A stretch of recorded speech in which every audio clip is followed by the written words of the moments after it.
Monthly review and quarterly recap. Step by step measure and adjust line upon line.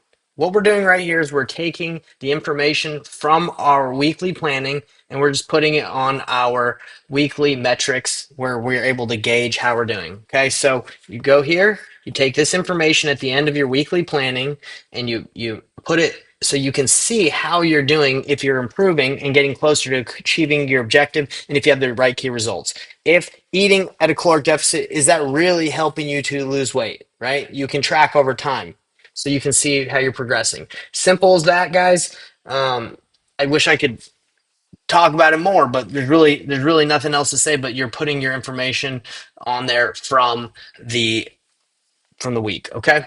So go ahead, your turn. You go do that as well. That's all you have to do is, and over time, you're going to see the results and that it's working or it's not working. Okay.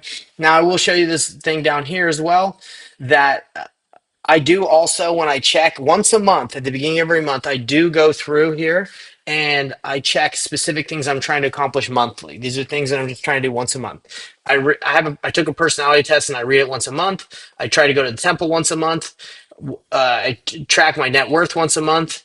I reflect on how many books I read that month. I read my patriarchal blessing once a month. I review my yearly goal letter, and you guys are going to see a lot of these resources are in the additional resources at the very bottom of the Painless Planner.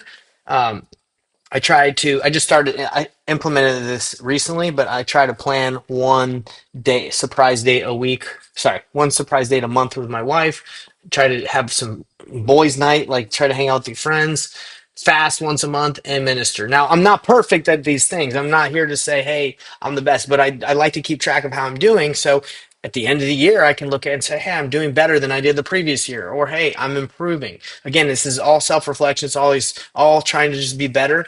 And don't get down on yourself if you're not doing any of these things. That's okay.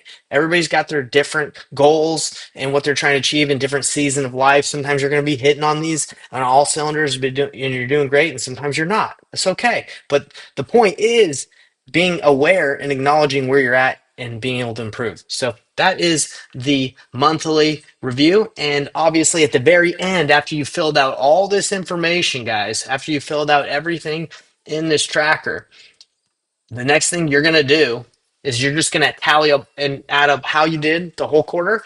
You're going to say, hey, how did I do? And then you're going to do a recap. You're just going to say, how did I do? Reflect on that quarter. What am I going to do better next quarter? Simple as that, guys. See you on the next one. We're wrapping this course up. And if you do this every quarter, you're going to be crushing in life. I'm not promising you're going to be extremely rich, wealthy. This is not to get rich. This is not to, so you can just be richer than everyone else. This is so you can improve yourself and dial yourself in, and so you can align yourself and do what you think is important. And again, this course is self-reliance with Christ, putting Christ at the center of our lives. That's what I think is the most important thing. So you want to be aware if you're getting closer, doing better, or not. Okay. See you on the next one.